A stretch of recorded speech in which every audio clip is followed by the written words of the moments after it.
చెప్పండి, ఎట్లుంది మరి రేవంత్ రెడ్డి సర్కార్ పరిపాలన తీరు ఏ విధంగా అనిపిస్తుంది? ప్రజలకు ఇస్తున్న 6 గ్యారెంటీల ముచ్చట ఎంతవరకు వచ్చింది రాష్ట్రంలో? ఇప్పటి వరకు బ్రదరు 2 సంవత్సరాలు అయింది గవర్నమెంట్ వచ్చి. రేవంత్ రెడ్డి ఎక్కడున్నాడో జనానికి తెలియదు, ముఖ్యమంత్రి ఎక్కడున్నాడో ప్రజలకు తెలియదు. ఎందుకంటే ఆయనే గవర్నమెంట్ వచ్చి ముఖ్యమంత్రి ప్రమాణ స్వీకారం చేసిందంటే ఇంతవరకు 2 సంవత్సరంలో ఒక ప్రతిపాదన చేసింది అనేది ఎవరు వినలేదు సార్. ప్రజలు కూడా మొత్తం ఎన్నో వాగ్దానాలు చేసి 6 వాగ్దానాలు చేసి అన్ని అబద్ధాల కోరు వాగ్దానాలు చేసి ప్రజలను మభ్యపెట్టి ప్రజలను మోసం చేసి దగా చేసి ఒక రాజ్యం మన కాంగ్రెస్ పార్టీలు వచ్చి మొత్తం అవకతవకలు చేసి అరాచకం సృష్టించి ఇలా ముఖ్యమంత్రి అయి కూర్చుండి ప్రజలను దూసుకొని మొత్తానికి మాత్రం తెలంగాణ పేరు నామరూపాలు లేకుండా చేస్తున్నారు సార్. చాలా బాధాకరమైన విషయం. రైట్, మీరేమో ఇట్లా చెప్తుంటే ఆయనేమో 6 గ్యారెంటీలు అమలు అవుతున్నాయి కాబట్టి కేసీఆర్ ఇయ్యని పథకాలన్నీ మేము ఇస్తున్నాం కాబట్టి ప్రజలు మా వైపు ఉన్నారు, అందుకే మాకు గ్రామ పంచాయతీ ఎన్నికల్లో అధిక సర్పంచులను కాంగ్రెస్ పార్టీకి ప్రజలు అవకాశం ఇచ్చారు అని చెప్పేసి రాష్ట్ర ముఖ్యమంత్రి అంటున్నాడు.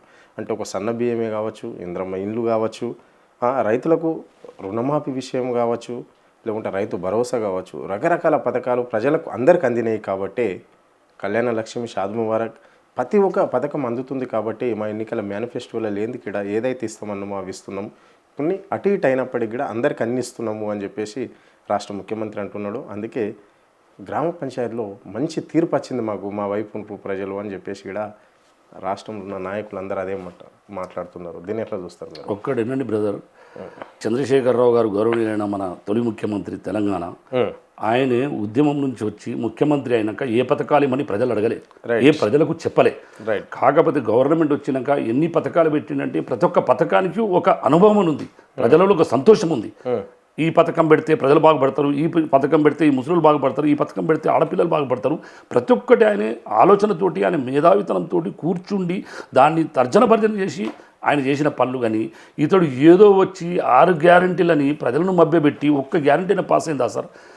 పిల్లలకు ఆడపిల్లలు స్కూటీ ఇస్తానని ఇచ్చిండా, తులం బంగారం ఇస్తా అన్నది ఇచ్చిండా? రెండోది సార్, మూడోది చూడండి, ప్రజలల్లా 2000 పెన్షన్లకు ఆశ పెట్టి 4000 పెన్షన్ చూసిండు, ఆ 2000 పెన్షన్లు కూడా ఎగగొట్టిండు సార్. అది కూడా సక్రమంగా వస్తలేదు ప్రజలలో. చాలా మంది ప్రజలు కూడా చాలా బాధలు ఉన్నారు. ఏమి లేదు, ఆయన పని చేసింది ఏం లేదు, ఏం చెప్పింది లేదు. ఒకటే ఇవాళ చెప్పింది తెల్లారి చెప్పాడు. ఏమన్నా అంటేనేమో ఇక్కడి నుంచి వచ్చిన ఫండ్స్ మొత్తం, ఇక్కడి నుంచి వచ్చిన భూ కబ్జాల మీద, ఇక్కడికి వచ్చిన రియల్ ఎస్టేట్ దందా మీద మొత్తం తీసుకుపోయి డబ్బు సంచులతోటి బ్రీఫ్ కేసులతోటి రాహుల్ గాంధీకి కాంగ్రెస్ పార్టీకి ఒక ప్రయాణం చేస్తుండు. ఆ పార్టీకి ఈ తెలంగాణ కర్ణాటక ప్రభుత్వంతో ఆ కాంగ్రెస్ పార్టీని నిలదొక్కుని ఉన్నారు సార్. ఈ పైసలన్నీ వాళ్ళది అదృష్టం వచ్చింది అని మన రక్తం మన చెమటను మొత్తం తీసుకుపోయి వాళ్ళకి తాకట్టు పెడుతుంది సార్ రేవంత్ రెడ్డి. చాలా బాధాకరమైన విషయం సార్ ఇది. ఒక్కొక్కసారి కళ్ళకి నీళ్ళు వస్తున్నాయి సార్ చెప్పుకుంటుంటే మేము. ఎందుకంటే రియల్ ఎస్టేట్ అయితే మొత్తం దౌర్జన్యం. ఇక ప్రజలలో మాత్రం చూడండి సార్, రోజుకో మర్డర్, పొద్దున్న లేస్తే కక్షలు, కక్ష సాధింపులు, రియల్ ఎస్టేట్లు, సచ్చుడు తమ్ముడు, చిన్న చిన్న దానికి చచ్చిపోతారు సార్. మన కేసీఆర్ గవర్నమెంట్ ఉన్నప్పుడు ఏ పైల్వాన్ కానీ ఏ మంచితనం చెడుతనం ఎవడు తప్పు చేసినా తీసుకుపోయి లోపల దోస్తే మళ్ళీ బయటికి రావద్దు, అటువంటి పరిస్థితి వచ్చిన మంచి పైల్వాన్లందరూ నిద్రపోయింది సార్. ఇలా మళ్ళీ చిన్నోడు కూడా వచ్చి పైల్వాన్లు వేసి కత్తులతోటి కటలతోటి మొత్తం సంపుతుంటే కూడా విచ్చలవిడైపోయింది. ఇది బీహార్ కంటే దౌర్జన్యం అయిపోతుంది సార్. ఇది చాలా బాధాకరంగా అనిపిస్తుంది సార్. ఈ శాఖ హోంశాఖ ముఖ్యమంత్రి చేతుల్లో ఉంది కదా, ఆయనే కదా దీన్ని చూసేది. ఆయన కళ్ళు మూసిండు సార్. ఆయన ఏం రాజ్యం వెళ్తుడు ఏం లేదు. పొద్దున్న లేవగానే కేసీఆర్ని తిట్టుడు, హరీష్ రావుని తిట్టుడు, కేటీఆర్ని తిట్టుడు, ఇదే పబ్బం పెట్టుకున్నాడు. కానీ ఆయన వేరే ప్రజల గురించి పని చేయాలి, నేను మంచి పని తెచ్చుకొని ఒక హీరో కావాలి, ఇలా ఒక ఛాన్స్ వచ్చిన ముఖ్యమంత్రి, ఏదో తెలంగాణ వచ్చినందుకు నాకు ముఖ్యమంత్రి ఛాన్స్ వచ్చింది, ఏదైనా డెవలప్మెంట్ చేసి నేను ఒక గిన్నిస్ బుక్ ఎక్కాలని రికార్డు సాధించాలనే ఆలోచన ఆయన లేదు. మళ్ళీ జీవితంలో ముఖ్యమంత్రి రాడు, మళ్ళీ జీవితంలో ఒక ఎమ్మెల్యే కూడా గెలవడు. అది ఆలోచన పెట్టుకొని ఈ అరాచకాలు దౌర్జన్యాలు చేస్తున్నారు సార్. రైట్, మీరు అన్నట్లుగానే మీరు కారు అని మీరంటే ఆయన ఇంకా 10 సంవత్సరాలు నేనే కాంగ్రెస్ పార్టీ పరిపాలిస్తుంది రాష్ట్రాన్ని, నేనే ముఖ్యమంత్రి ఉంటున్నా అని చెప్పేసి కూడా ఆయన అంటున్నాడు. దీన్ని ఎట్లా చూడొచ్చు మరి? ఒక్కటి చూడండి బ్రదరు, ఎప్పుడైనా గవర్నమెంట్ ఉన్న జాగల 30% సర్పంచ్ల వ్యవస్థ దాటుతుంది అనుకో, అది 100% గవర్నమెంట్ ఫెయిల్యూర్. రైట్, ఎందుకంటే మాకు 38% వచ్చింది సార్ బీఆర్ఎస్ 38% వచ్చింది కాబట్టి ఎప్పుడో అట్టర్లీ వాళ్ళు ఫ్లాప్ అయిపోయారు, మనం హీరోలు ఏమైనా. ఆయన 16-10 మంది ఎమ్మెల్యేలను కూర్చొని పెట్టుకొని మీరు ఇట్లయితే ఓడగొట్టారు ఏందని తర్జన భర్జన పడుతుండ్రు. బాధలు ఉన్నారు వాళ్ళు లోపల, ఏదో మీదికి గుంటనక్కలు మాటలు మాట్లాడుతున్నారు. కానీ వాళ్ళ దగ్గర పులి నడక లేదు, వాళ్ళ పులి నడక కథం అయిపోయింది సార్. ఒక్కటే కేసీఆర్ గారు ఒకటే చెప్పిర్రు, ప్రజల ఓర్రి ఒక రోజు ప్రజలందరూ టార్చ్ లైట్ పట్టుకొని కేసీఆర్ ఎక్కడ ఉన్న చూసుకుంటూ వచ్చే రోజులు వస్తాయి. మళ్ళీ కేసీఆర్ తీసుకొచ్చి సీఎంగా కూర్చొని పెట్టినాడే ప్రజలు శాంతంగా నిద్రపోతారు సార్. ఇది మాత్రం బెస్ట్ 100% కరెక్ట్ చెప్తున్నా సార్ నేను. రైట్. ఇప్పుడు పంచాయతీ ఎన్నికలు ఇట్లుంటే ఇప్పుడు వచ్చేది మళ్ళీ ఎంపీటీసీ, జెడ్పీటీసీ, జిహెచ్ఎంసీ ఎన్నికలు కూడా రాబోతాయి త్వరలో. మరి ఎట్లుండబోతుంది తీర్పు? ఇప్పుడు పెట్టే ఆలోచనలు ఉన్నదా ప్రభుత్వం? ఒకటి అరుణ్ భాయ్, ఏం లేదు, ఇప్పుడు జరిగిన ఎలక్షన్లు వ్యక్తిగతంగా ఉంటాయి. ఎందుకంటే నా అన్న ఉన్నాడు, నా తమ్ముడే సర్పంచ్ గెలిచాడు కాబట్టి ఇది ప్రజలలో ఎత్తుకుంటుందంటే ప్రేమతోటి అనురాగంతో కాంగ్రెస్, బీజేపీ అవన్నీ పార్టీలు ఉన్నాయి. వ్యక్తిగతంగా మంచి పేరు అనుకుంటుంది. రెండోది ఇంటి పక్కంటోడు, చుట్టపోడు అదని ఆలోచిస్తాం.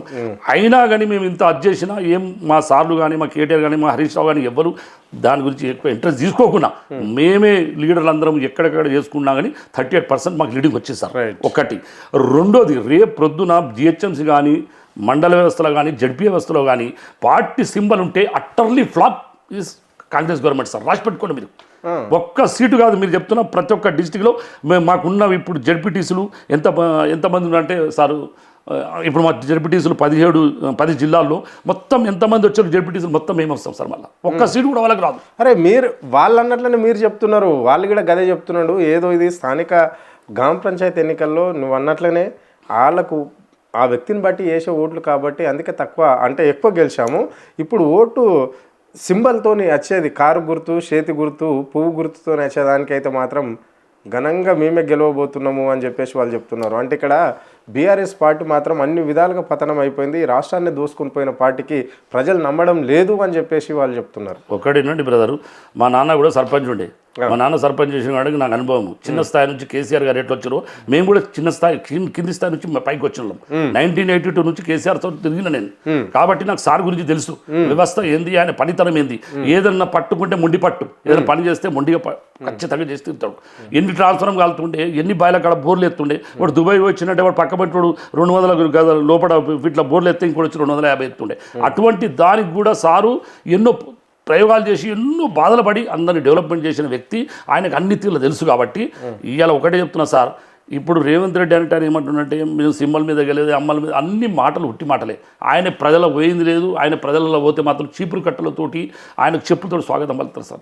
ఇవాళ కేసీఆర్ గారు నిన్న 1-2 సంవత్సరం తర్వాత ఇవాళ తెలంగాణ భవన్కి వస్తే ఓన్లీ అఫీషియల్గా ఎంపీ, ఎమ్మెల్యేలు, జడ్పీ చైర్మన్లు, కార్పొరేషన్ చైర్మన్లు రమ్మంటే 5,000 మంది మొత్తం మీద పడి కింద పడి మంచులు నూకేసి సాను చూడాలి, మా సాను చూస్తామని ఎంత గంభీరత్వం మీటింగ్ జరిగిందో, ఎంత ప్రమాణం చూడండి తెలంగాణ భవన్లో. మీరు చూసింది సార్, మీడియా మొత్తం చూసింది. సార్ను కలిసేందుకు ఖాళీ దండం పెట్టుకొని పోతాం. నాయన మాకు ఏమొద్దు, సార్ను కలవాలి, సార్ ముఖం చూడాలని ఎంతో మంది ప్రాధాయపడ్డారు సార్. ఖాళీ ఇట్లా అన్నందుకు అదే రాండి ప్రజల కానీ ఒక్క మాట కేసీఆర్ బయటికి వచ్చి అంటే తెలంగాణ మొత్తం ఉడుకుతాం సార్. మొత్తం ఎక్కడికక్కడి బంధిస్తారు మంత్రులను, ఎమ్మెల్యేలు, ఎక్కడ బయటికి రాని కూడా చేస్తాం, నిర్బంధం చేస్తారు సార్. ఇది నా ఛాలెంజ్ చెప్తున్నా సార్. రైట్.